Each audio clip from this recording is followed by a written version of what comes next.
Padahal hakikatnya Allah Ta'ala itu lebih banyak memberikan nikmat kepada kita daripada orang lain. Bahkan orang soleh itu balak pun jadi nikmat. Balak pun jadi nikmat.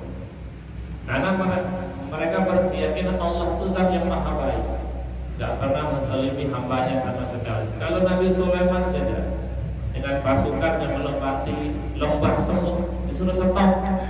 Pasukan stop, pasukannya bingung semua. Kita pasukan kuat, siapa yang menghalangi kita? Kenapa stop Raja Sulaiman? Entah di depan. Semut mengatakan udkhulu masakinakum la yahtimannakum Sulaiman wa junuduhum la yash'urun. Di depan ada lembah semut yang jaraknya lebih kurang bermil-mil daripada pasukan Nabi Sulaiman. Katanya masuk ke lubang semuanya. Nanti kalian akan terinjak-injak dengan pasukan Sulaiman yang mereka tidak sadar. Mendengar kata-kata itu, suara semut itu dihantar angin ke telinga Nabi Sallallahu Alaihi Wasallam. Kata misalnya stop, pasukan jangan bergerak, biarkan dulu semua masuk dalam lubangnya mereka. Itu ciptaan Allah Ta'ala. Nabi Sulaiman tidak zalim kepada siapa, apalagi Allah Subhanahu wa Ta'ala. Ya, padahal secara logika apa salahnya injak semut? Tapi Quran mengajarkan ini agama rahmatan lil alamin. Agama ini rahmatan penyelamat. Jangankan manusia, semua itu tidak boleh diinjak tanpa sebab. Kalaupun diinjak, siapa yang menuntut? Seakan diinjak semut, siapa yang ada yang menuntut? Tapi Raja sudah paham, besok dituntut di hadapan Allah Subhanahu wa Ta'ala. Stop, pasukannya berbingung. Kenapa nyetop? Kenapa berhenti wahai Raja? Kita kan paling kuat. Siapa yang menghalangi kita? Bukan itu masalahnya. Kalau kita menyakiti yang lemah, kita akan berhadapan dengan Sang Penciptanya, yaitu Allah Subhanahu wa Ta'ala, dan kita pasti kalah di hadapan Allah. Jadi ini cerita akan banyak bagaimana orang beriman itu senantiasa bersyukur. Tanamkan dalam hati Allah Ta'ala itu paling baik. Walaupun dalam logika kita ada itu sudah kerja sungguh-sungguh kok ya susah, ya Pak. Sudah baik-baik dengan istri masih ribut misalnya. Sudah sungguh-sungguh doa untuk anak-anaknya masih kayak gitu-gitu saja. Sehingga kata alim ulama itu Pak, kadang orang anak itu ribut di rumah kita pening. Padahal ributnya anak idaman bagi orang yang tidak punya anak sebenarnya. Bagi yang sudah banyak anak kayak itu anak ribut masalah. Tapi yakini keadaan itu idaman bagi orang yang tidak punya anak. Iya nggak gitu-gitu. Kadang-kadang kita pakai sendal jepit merasa sendal ini kok nggak diganti atau satu itu. Apaan tempat beli baru? Padahal sendal yang dia pakai itu idaman, walaupun jepit bagi orang yang tak punya kaki sama sekali. Berarti yang dia punya itu sudah luar biasa. Kalau orang nggak punya kaki gimana? Udah mau beli sendal, kalau mau beli kok pasang di mana sendalnya? Jelas nggak ada? Mantul enggak? Nah jadi sesungguhnya apa yang Allah berikan kepada kita itu nikmatnya banyak. Jangan sampai kita ada keluh kesah dalam kehidupan. Maka orang yang banyak waktunya untuk agama, banyak waktu dalam taat, banyak waktu untuk Allah, itu adalah orang yang paling tenang di akhirat besok. Paling tenang. Dan sebaliknya orang yang ketika itu paling sibuk cari dunia saja, paling sibuk cari pangkat dan kedudukan, itu orang paling sibuk di akhirat besok, sibuk dihisab masalahnya. Dunia ini sementara, tapi orang yang banyak memberikan waktu untuk Allah, termasuk bapak-bapak ibu-ibu yang memondokkan anaknya, itu namanya mewakafkan anak untuk Allah Subhanahu wa Ta'ala. Bahkan kita biaya anak kita juga belajar memberikan harta untuk Allah Ta'ala. Orang yang banyak waktunya untuk Allah adalah orang paling tenang besok di akhirat. Di kuburnya paling tenang, paling nyaman. Di mahsyar yang ribuan miliar tahun dia paling nyaman dan tenang. Sebaliknya orang yang banyak waktunya untuk dunia saja, ingin memperbaiki rumah tiap hari, ingin ganti mobil, ganti motor, tambah kebun, sehingga waktu untuk Allah itu terkurang habis, bahkan terkuras habis. Yakini orang itu orang paling sibuk di surga akhirat. Pertama sibuk dihisab, yang kedua sibuk diazab. Gak ada lagi istirahatnya di dunia. Maka syukur tak terhingga alhamdulillah kepada Allah Subhanahu wa Ta'ala, yang mana Allah Subhanahu wa Ta'ala memilih keluarga kita menjadi keluarga pesantren. Kata Nabi, ahlul Quran Quran ahlullah wa khasatuhu. Seseorang yang menghafal Al-Quran dan orang yang ingin mendalami Al-Quran tetapi akan menjadi keluarganya Allah Subhanahu wa taala. Wa khasatuhu, dan orang istimewanya Allah taala. Kadang-kadang kita bangga kalau kita punya keluarga jadi ketua RT. Ada yang bangga keluarga jadi kepala desa. Ada yang bangga keluarganya ada bupati, walaupun keluarga jauh. Sudah sepupu 100 kali tetap bilang keluarga. Ke dia itu sepupunya 100 kali, tapi pokoknya itu bupati kebanggaan. Maka setiap wali santri wajib bangga dalam hati ya. Maka ketika anak kita mondok pesantren hafal Quran, kita akan dianggap menjadi orang istimewanya Allah Subhanahu wa taala. Keadaan itu sudah cukup untuk apa? Kita menghabiskan doa kita, menghabiskan usaha kita, menghabiskan waktu kita agar anak-anak kita sukses dalam menghafal Al-Quran. Amin. Jadi mohon memang kadang-kadang orang tua itu sudah anak ke pondok sudah nanti jadi. Kalau pabrik iya mungkin ya, kasih tebu keluar dari gula, ada mesinnya. Kalau anak tidak semudah itu, butuh sudah dipondokkan ke pesantren. Mama dan ibu, bapak dan ibu ini perlu lagi usaha merayu Allah Subhanahu wa taala. Tiap hari kirimkan Fatihah kepada anak, tiap hari kirimkan Yasin kepada anak. Ketemu alim ulama di mana kita berada, titip pesan Pak Ustaz. Nanti kalau Pak Ustaz sedang doa, titip Pak Ustaz sebutkan anak saya biar dia selesai menghafal Quran, jadi anak yang soleh dan solehah. Titipkan kepada orang-orang yang dekat kepada Allah Ta'ala. Mungkin doa kita sudah berdoa, cuma kita pun tak yakin dengan doa kita. Tapi ada orang-orang yang memang lama dalam agama, mungkin Pak Imam, Pak Khatib, orang-orang soleh, alim ulama. Titipkan kepada mereka, Pak Ustaz, nanti kalau Pak Ustaz sedang berdoa di tengah malam, boleh titip dan Pak Ustaz, titip apa? Tolong sebutkan Pak Ustaz, anak saya namanya Abdullah, dia sedang menghafal Quran, mintakan kepada Allah agar Qurannya itu dilancarkan kuat sekuat-kuatnya. Amin ya robbal. Nah begitu banyak sehingga nanti anak-anak kita menjadi anak-anak yang diterima oleh Allah Subhanahu wa taala. Ketika saya ke Magelang ketemu Gus Hamid, anak Pak Yayan nomor 2, minta nasihat khusus. Gus, alhamdulillah di pondok insya Allah terus maju, kualitasnya kita atur, terus pesantren juga demikian, sarana prasarana kita terus. Tolong dinasihati Gus biar saya tidak terkesan dengan guru-guru yang lainnya. Yang pertama kata beliau, apapun keadaannya jaga keikhlasan. Karena orang ikhlas tidak bisa ditipu oleh setan. Tetap pondok jadikan pengabdian. Pengabdian bukan penghasilan.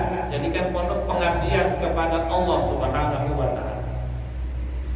Yang kedua, kalau melihat sesuatu yang menggembirakan engkau dalam santri, tiba-tiba santri ada simaan 30 juz, ada simaan 10 juz tanpa salah. Kemarin dia simaan 10 juz cuma 2,5 jam. Kira-kira lancar atau enggak? Lancar kan? 10 juz 2,5 jam. Yang 5 juz 1 jam. Bapak ini enggak hafal, enggak bisa bayangkan kok iya bisa kan itu. Ketika ada perkara yang mengagumkan engkau, kata Gus, maka engkau lupakan dirimu. Yakini itu dari Allah bukan dari dirimu. Kadang kita pun orang tua gitu. Orang tua yang lain cerita di warung kopi, bukan warung rokok, warung kopi ya, warung kopi ya. Jadi tahu anak saya pondok, setahun dapat 10 juz gitu. Wah, kita pun anak saya dapat 15 juz. Mamanya, bapaknya luar biasa, kami tuntut dia tuh. Dia menghebatkan diri dia. Memang anak dia hebat, tapi yang parah, yang salah dia menghebatkan dirinya. Harusnya alhamdulillah anak saya 15 juz, alhamdulillah dimudahkan oleh Allah Ta'ala. anak dia katakan berubah, dulu nggak sholat sekarang sholat, dulu nggak berjamaah sekarang berjamaah, dulu nggak bisa doa bersama saudara meningkat, maka tugas kita adalah kita lupakan, kita ingat Allah Subhanahu wa Ta'ala. Itu adalah kerjanya Allah Ta'ala. Ketika kita mengatakan, oh iya itu karena mamanya sungguh-sungguh, karena saya sungguh-sungguh, ya kan? Nah, ketika itu seperti Korun tuh Allah kasih harta luar biasa. Datang utusan Nabi Musa, ambil zakatnya dikit sehingga hartanya bisa berkah selama-lamanya, awet. Atau Korun, enak aja, wa ma'utitu minal ilmi, ini kan aku dapat karena usahaku, katanya. Karena kerjaku, karena sistemku, karena pinternya aku. Allah Ta'ala marah karena zakat itu hak Allah. Allah yang kasih engkau, tapi Allah gak dikasih jatah, Allah gak dikasih bagiannya. Kata Allah, wahai bumi telan seluruh harta dia. Habis. Karena orang mengandalkan diri dia merupakan hak Allah Subhanahu wa Ta'ala. Begitu juga Bapak Ibu anak-anak kita yang masih mulai baca 1 juz, ada yang 30 juz. Tugas guru dan wali santri, kemajuan itu terjadi murni karena Allah. Murni karena Allah. Memang tidak kita mengatakan terima kasih Pak Ustaz, Bapak pun terima kasih istriku, kata istri terima kasih, so betul. Itu wajib diucapkan. Cuman hati kita hanya kepada Allah Ta'ala saja. Jangan sampai anak dah 30 juz merasa itu amal kita, Allah tersinggung, besok dia jatuh, geger otak, hilang semua hafalannya. Maka penting sekali kita melupakan diri kita. Kalau anak kita ada kemunduran, itu harus ingat diri kita. Caranya begitu, ya kan? Sebulan kok nggak nambah 1 juznya, maka orang tua dan guru meningkatkan istighfarnya, meningkatkan taubatnya kepada Allah Ta'ala agar masalah yang ada diselesaikan. Karena masalah timbul karena dosa. Dosa selesai dengan istighfar, dosa selesai dengan taubat kepada Allah Ta'ala. Kekuatan istighfar dan taubat bisa menghapuskan dosa, walau kana sabatul bahri, walaupun dosa sebanyak lautan sekali. Bayangkan. Dan juga istighfar dan taubat bisa meratakan dosa, walaupun a'an nas, a'an samawat, dosa sampai ke langit. Saking hobi ngumpulkan dosa, ngumpul sampai ke langit itu dosa penuh. Di mana-mana dosa dia. Di sana salah, di sana salah, di sana salah. Maksudnya di sana mungkin dia maksiat, di sana maksiat, di sana maksiat. Semuanya penuh. Kalau dikumpul sampai ke langit. Kata Allah Ta'ala kalau dia mengatakan Astaghfirullah ghafartu lahu wa la tubali. Kalau hambaku mau mengucapkan ampun ya Allah, aku ampuni. Kata malaikat, dosanya ya Allah di mana? Aku tidak peduli, aku tidak peduli. Nah itu jadi kalau ada kita menemukan kekurangan dalam buah hati kita, maka orang tua wajib menambah istighfar, wajib menambah taubat kepada Allah Subhanahu wa Ta'ala. Jangan sampai malah menyalahkan Allah. Kalau menyalahkan Allah nanti anak itu mundur, kita pun hancur Bapak Ibu. Kalau kita dihancurkan orang, makin Allah tolong. Kalau Allah hancurkan kita, siapa yang mau tolong? Abu Lahab, Abu Jahal, Fir'aun, Qarun dihancurkan, bukan Rasulullah yang menghancurkannya, bukan Musa yang menghancurkan Fir'aun, Allah. Ketika Allah yang menghancurkan dia, walan tajida lahum nasira, kata Allah, tidak ada yang bisa menolong kamu sama sekali. Ada yang nolong, Allah tahan. Kalau kawan yang kita kawan, mungkin ditolong kawannya. Tapi kalau kita orang kena azab oleh Allah, siapa yang bisa menangis azab Allah? Tidak ada yang bisa. Maka musuh-musuh para nabi hancur. Hancur. Nabi Musa, Fir'aun dengan kerajaan Nabi Musa nggak buat apa-apa. Kenapa kok Fir'aun nggak ditolong? Karena salah cari musuh. Dia bermusuhan dengan Allah. Allah pasti menang. Allah tak mungkin Allah kalah. Kapan Allah kalah? Tidak pernah. Pemuka-pemuka Quraisy Ka'bah Mekah, Abu Jahal punya pasukan, punya kekuatan. Wah luar biasa. Cuman dia menjadikan Allah musuhnya. Allah hancur dia, habis, gak ada yang nolong sama sekali. Ya, Maka penting sekali nasihat untuk saya, kata Gus, yang ketiga membacakan ayat inna auhayna ila ummi Musa an ardi'i fa idza khifti 'alayhi falqi fil yammi wa la takhafi wa la tahzani inna radduhu ilayki wa ja'iluhu minal mursalin. Di situ Allah berfirman, kami ilhamkan, kasih petunjuk kepada ibunya Nabi Musa. Setelah melahirkan anaknya, susui anakmu, lalu hanyutkan ke sungai. Dua perintahnya, susui anakmu, yang kedua hanyutkan ke sungai.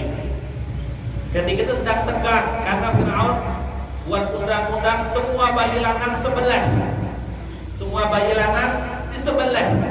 Seorang ibu wajar takut. Maka Allah ilhamkan, kalau maka anakmu selalu kau susui dan hanyutkan ke sungai, ya kan? Terus wala takhafi wala tahzani, itu sudah perintahan dulu. Kata Allah, jangan takut, jangan khawatir. Kau laksanakan ilhamku, perintahku, dua syaratnya, dua perintahku, susui, hanyutkan, dua caranya, jangan takut, jangan khawatir. Jangan ragu-ragu dengan Allah Ta'ala. Bayangkan teman, ini perintah mondok. Jangan ragu-ragu. Nanti kalau anak saya mondok mau jadi apa? Maksudnya jadi orang, Pak, maksudnya jadi kucing, nggak mungkin lah. Penuh ketakutan. Anak bakal disembelih karena Firaun dalam riwayat sudah menyembelih 60.000 bayi ketika itu. 60.000 bayi sudah disembelih. Sangat mungkin usaha bayi akan disembelih juga. Ibunya takut. Kata Allah Ta'ala, susui anakmu, perintahku yang kedua hanyutkan di sungai. Tapi ingat, nganyutkan dengan syarat jangan takut, jangan khawatir. Coba Pak, enggak dihanyutkan disembelih, dihanyutkan tenggelam. Ya. Tapi perintah Allah jangan takut, jangan khawatir. Ketika kamu melaksanakan perintahku, jangan takut, jangan khawatir. Kalau khawatir, tidak yakin, sudah, aku tidak peduli, dah, salah, sudah. Ada wali satu, Pak Ustaz, anak saya dititipkan, ya, makasih. Tapi Pak Ustaz, kalau nakal jangan dicubit ya. Kenapa? Nanti lecet kan, lecet kakinya. Oh, itu gak yakin namanya. Uang cubitan itu obat, Pak. Itu obat. Ini pernah kena obat dah? Pernah ya? Pernah kena obat. Jadi syaratnya kata Allah Ta'ala, melaksanakan perintahku, jangan takut, jangan khawatir. Apa ayatnya?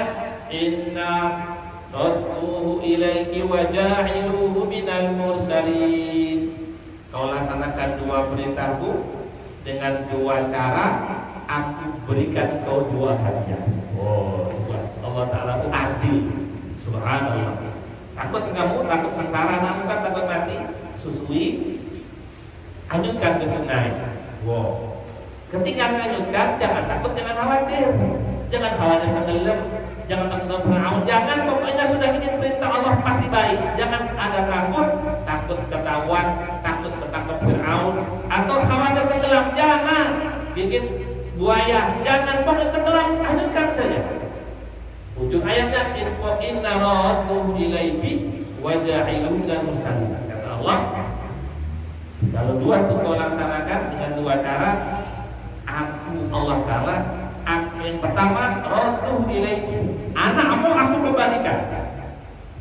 Terus wa ja'iluhu minal mursalin. Yang pertama dikembalikan, tentu ibunya senang. Yang kedua, aku jadikan dia rasul utusan Allah Ta'ala. Aku jadikan dia orang yang alim, orang yang faqih, orang yang hafal kitab Taurat. Bapak Ibu, luar biasa. Akan kukembalikan, tapi dikembalikan nanti sekaligus dia jadi nabi, jadi orang alim. Sama kata Gus, lebih kurangnya kita mondokkan anak itu gitu Pak. Anak kalau nggak dipondokkan mau jadi apa nanti? Kalau anak nggak dipondokkan, kalau dulu Musa kecil akan disembelih Firaun. Kalau anak saya tidak mondok, bisa nggak dia baca Rabbil firli wali walidayya? Bisa nggak ketika aku mati dia menjadi imamnya sholat untuk ayat untuk aku sendiri? Bisa nggak dia baca Fatihah untuk aku? Bisa nggak dia berbakti kepada ketika lumpuh dan seumur hidup nanti? Wah, ini ngeri orang tua, khawatir. Dan kalau nggak mondok anak gimana dengan narkobanya, pergaulan bebasnya? Sudah pondokkan saja. Pondokkan saja. Hilangi ketakutan dengan mondok. Mondok itu seperti apa? Seperti bayi Musa dihanyutkan. Nah, cuman disusui Pak. Maksudnya dikasih biaya. Iya Pak ya? Jangan lupa. Kadang-kadang orang tua tuh kan orang tua sana lebih dulu bayar kredit timbang anaknya Pak. Nyicil kredit, tuntun dulu Pak. Lebih dulu bayar PLN, bayar PAM-nya. Ya nggak salah, tapi keliru. Tapi apa? Keliru. Apapun uang yang kita dapatkan, sisihkan dahulu untuk anak di pondok. Biasa bayar mungkin tanggal 1, sudah. Tanggal 2, tanggal 3 untuk anak dulu sisihkan. Sudah lebih baru untuk yang lain-lain. Bapak ingat, ketika ibu Nabi Musa menyusui anaknya, tapi karena Allah. Sebenarnya walaupun tidak diperintah, tetap ibu Musa menyusui anaknya karena fitrah seorang ibu. Iya nggak Pak? Iya Bu ya. Mestilah kalau bayi lahir disusui jelas, nggak mungkin tidak. Tapi ibu Nabi Musa Allah kasih petunjuk, sekarang engkau menyusui bukan karena ibu, tapi karena perintahku kata Allah. Sekarang kau susui bayi Musa bukan karena kau seorang ibu, bukan karena fitrah, enggak, tapi karena perintah. Apa yang terjadi Pak? Dalam kitab itu kata Gus Hamid, itu bayi hanyut di sungai lebih kurang seminggu Pak. Seminggu saat tidak kelaparan dan tidak kehausan. Orang yang siang tidak makan, tapi sahur, dikit sahurnya, lillahi ta'ala, itu bisa kuat puasa. Tapi orang yang tidak karena Allah, itu jam 10 udah goncang perutnya, gitu, melapar gitu. Tapi kalau diniatkan puasa, nawaitu sama gadin, an adai, aku puasa karena Allah, itu siang memang nggak makan tapi kuat. Itu contoh makan karena Allah. Makannya jam 4, sahurnya bukannya jam 6, itu kuat sekali. Nggih betul Pak. Nggih betul. Kalau kita sarapan pagi karena lapar mau kerja, tetap makan sarapan jam 7 itu jam 10, jam 12 udah lapar lagi gitu kan. Sudah lapar karena dia makan pagi, karena dia lapar, karena mau kerja, bukan karena perintah Allah. Lebih dominan karena dia lapar. Ya. Sehingga bayi Musa karena ibunya menyusui Nabi Musa karena perintah Allah, bukan karena seorang ibu. Maka walaupun hanyut berhari-hari di sungai itu, Nabi Musa tidak kelaparan dan tidak kehausan. Harusnya kan sehari itu mati Nabi Musa itu. 2 hari mati, haus, bayi kok baru lahir gimana? Tapi seminggu lebih. Gak apa-apa. La ilaha illallah. Demikian juga ketika kita mondokkan anak, apapun yang kita biayai, pahamkan diri kita Bapak Ibu, ini perintah Allah. Kalau anak sekolah di umum harus dibiayai, apalagi di pesantren. Dan kita harus memahami ini karena perintah Allah. Dikontrol hati kita. Mentransfer uang itu dikontrol, ya Allah, ini karena Engkau ya Allah. Menghafal Quran karena Engkau, mendidik anak karena Engkau, butuh biaya karena Engkau. Baru yang kedua karena saya bapaknya, karena saya ini dan itu. Tapi yang pertama itu karena Allah. Insya Allah gitu ya. Dan cukup Ramadan tuh. Atau macam Ustaz lamun yang zat lapar lah. La ilaha. Lalu memang waja'iluhu minal mursalin. Nabi Musa menepati perintah Allah. Maka Musa jadi nabi. Ini dengan kita hubungannya apa? Kalau Bapak Ibu juga menepati perintah Allah. Anak dipondokkan karena Allah. Dan di pondok penuh dengan keyakinan. Kadang pada nanti telepon, Pak Ustaz anak saya makan belum ya? La ilaha illallah ilaha. Pak Ustaz anak saya sudah mandi belum ya? La ilaha illallah. Betul, itu tidak salah, tidak kan? Tidak salah. Pak Ustaz tolong dicek anak saya makan apa tidak? Iya betul, makasih Pak. Tapi sangat merepotkan, merepotkan sekali. Enggak salah itu baik saja. Ya betul untuk koreksi. Tapi di hati jangan ada keraguan-keraguan. Nah mantapnya sehingga Nabi Musa menjadi seorang nabi sama dengan ayat yang sama.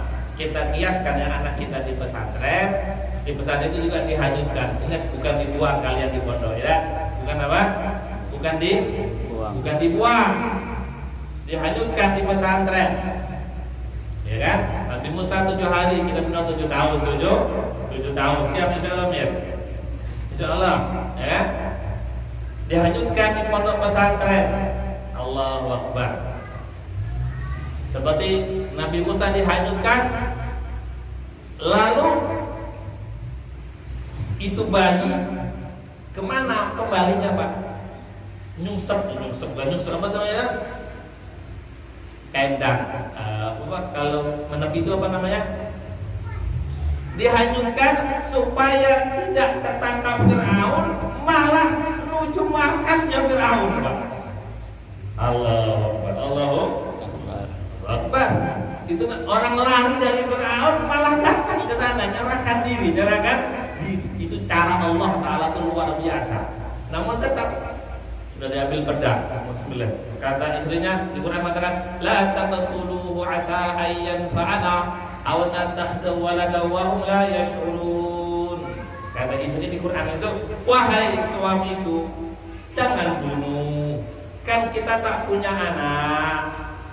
Kata Allah, dia sudah sadar kalau itu Musa sebenarnya. Semua Musa. Dia tahu, tapi Allah angkat kesadarannya. Dia tidak sadar bahwa yang dia sampai ke tangan itu adalah bayi yang dia cari selama ini, Pak. Tapi katakanlah jangan bunuh suami.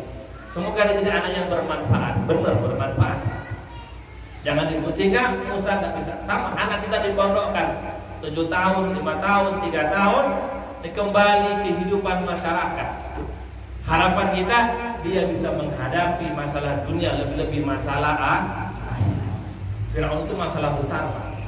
Tapi kalau sudah dididik, disusui ibunya karena Allah, tidak ada masalah.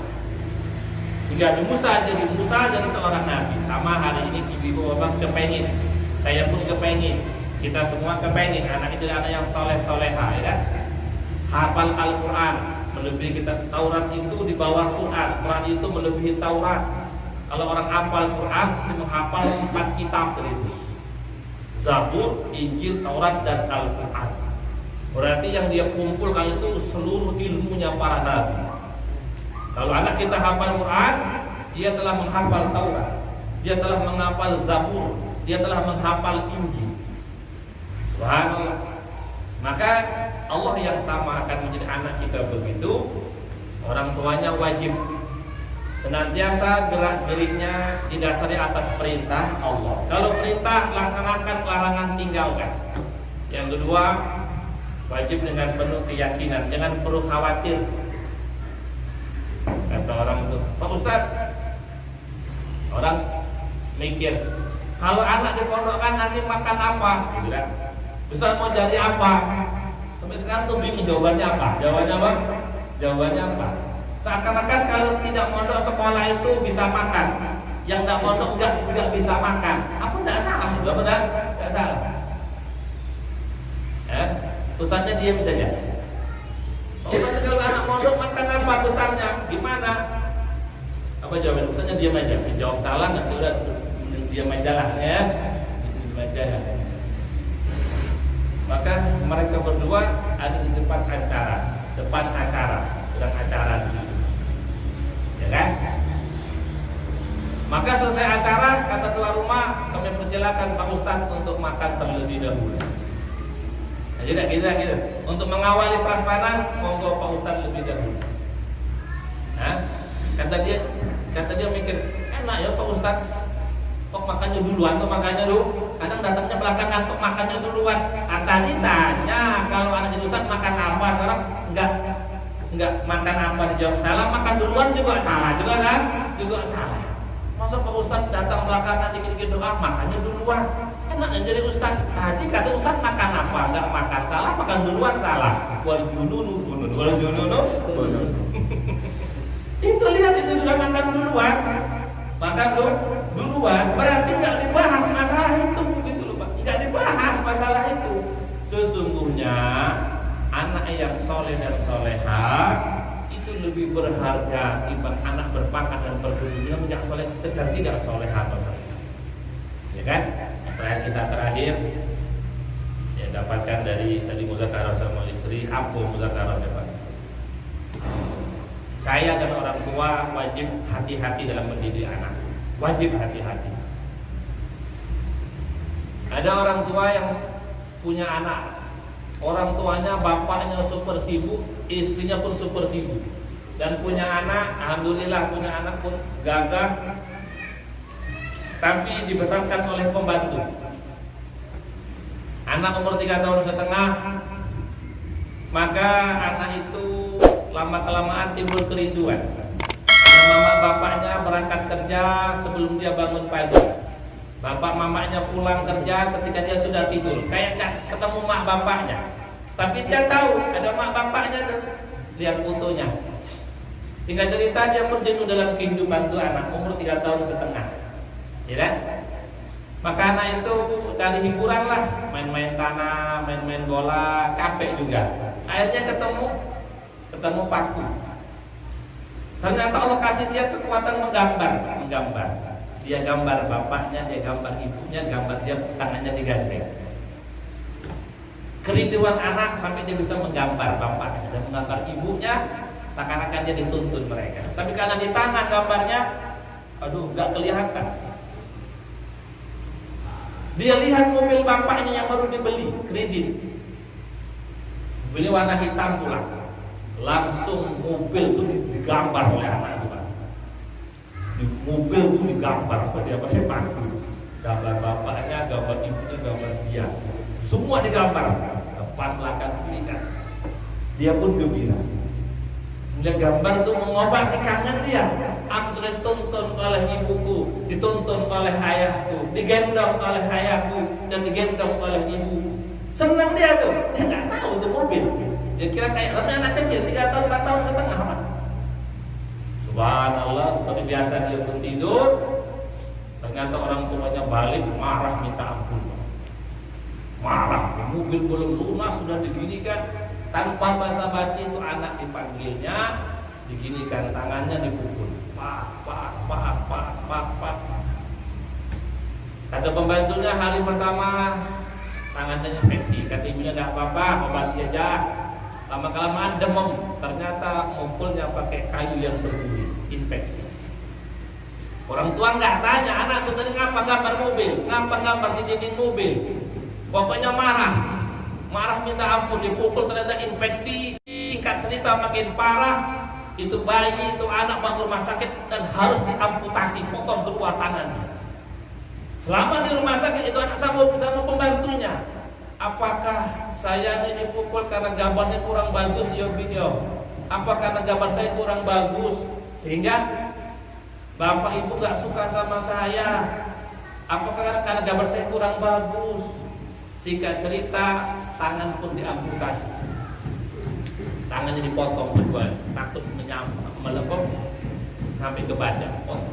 Ketika dipotong pun dia mengatakan, bibi sampaikan maaf kepada ibu dan bapak. Kalau memang gambar tuh nggak bagus, aku mau belajar lagi. Tapi bisa nggak tanganku dikembalikan lagi begitu? Anak tuh nggak paham kalau itu mobil.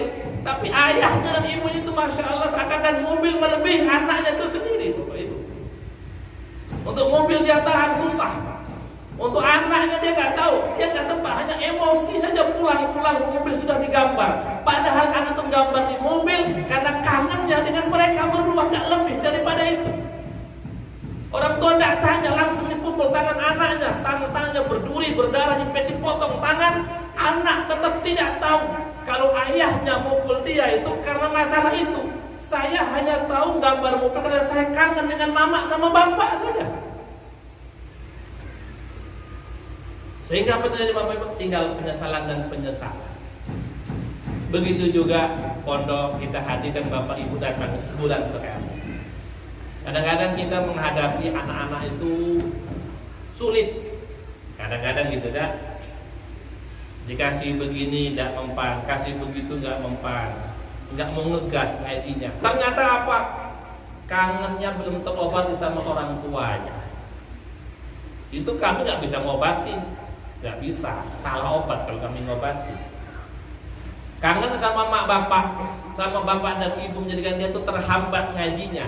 Belum diobati, belum ketemu masalahnya. Rindu dengan masakan ibu, rindu dengan cerita bapak, rindu dengan tangan bapak ke kantong keluarkan uangnya gitu ya, kira-kira aja. Saya juga masak, tapi bukan obat. Saya juga ngasih, tapi itu belum obat. Itu hanya nutrisi tambahan, bukan asinya sebenarnya. Maka bapak ibu diminta hadir. Semoga itu menjadi kangennya anak-anak semua. Biasanya santri itu Pak, kalau hari sudah mulai hari-hari begini itu mulai lesu kayak orang karena penyakit corona ya Pak ya. Tapi tahu bapaknya mau datang, masya Allah, yang tidak mandi 3 hari mandi hari ini Pak. Mandi hari ini mandi. Pokoknya, iya tidak kecuali yang memang tetap tidak mandi ya gitu kan, seandainya ada. Nah jadi harapan saya Bapak Ibu hadir ke sini juga selain silaturahmi ke pesantren, melihat perkembangan pesantren, melihat perkembangan anak, sehingga sama-sama menjadi risau kita bareng-bareng anak kita ke depannya makin soleh dan soleh. Amin ya robbal alamin. Ya saya juga mohon maaf bila kala Bapak Ibu mungkin kesibukan tanpa batas, kesibukan itu saya maklumi karena sebagian kita kerjanya kan masya Allah Pak ya, ada kerja langit pertama, langit kedua, langit ketiga gitu nah. Mohon setiap minggu Sabtu tempat turun di langit, turun sebentar turun. Nah, Isra wal Mi'raj baik dan turun jenguk anak biar kita melihat perkembangan. Kalau perkembangan baik kembalikan kepada Allah Ta'ala dari Allah. Kalau ternyata mungkin ada penurunan ataupun yang kita harapkan tercapai, saya dan kita semuanya beristighfar bertobat kepada Allah Ta'ala sehingga nanti dengan sayangnya Allah berubah keluarga kita menjadi keluarga Al-Quran. Allahumma amin. Bayangkan Bapak Ibu kita siapa, kitanya siapa, lalu karena sayangnya Allah darah daging kita jadi menghafal Al-Quran, jadi ulama, jadi orang-orang soleh. Wah itu nikmatnya. Insyaallah Bapak Ibu ya, demikian hari ini kita acara bebas. Silakan ngobrol pada tempatnya. Dan sudah ada tata tertibnya. Santri nggak boleh nggak boleh melihat HP. HP orang tuanya tolong jangan dilihatkan. Nggak boleh disentuh, apalagi lihat. Apapun berapapun harganya, Bapak Ibu ya. Kita acara makan-makan dan ngobrol. Kalau selfie boleh ya, tapi jangan sampai anak megang HP orang tuanya. Sudah biarkan datang itu sudah sempurna sekali. Dan ini kita akan buat insya Allah istiqomah. Bulan depan juga demikian. Mudah-mudahan Bapak Ibu bisa kalendernya didekarin. Ini waktu untuk jenguk anak, gitu kan? Tanggal itu waktu untuk anak. Semua acara lainnya dibatalkan. Nggak ada program. Sabtu setiap Ahad keempat waktu saya untuk anak saya. Alhamdulillah. Jangan sampai nanti anak putus asa kayak tangannya patah, tangannya diamputasi karena nggak ada cerita sama sekali. Yang sudah ya sudah. Kedepannya yuk kita tebar-tebar. Allahumma cukup sekian insyaallah. Subhanallah wa bihamdihi, subhanakallahumma wa bihamdika, asyhadu an la ilaha illa anta astaghfiruka wa atubu ilaik. Wassalamualaikum warahmatullahi wabarakatuh. Boleh Pak, silakan acara bebas.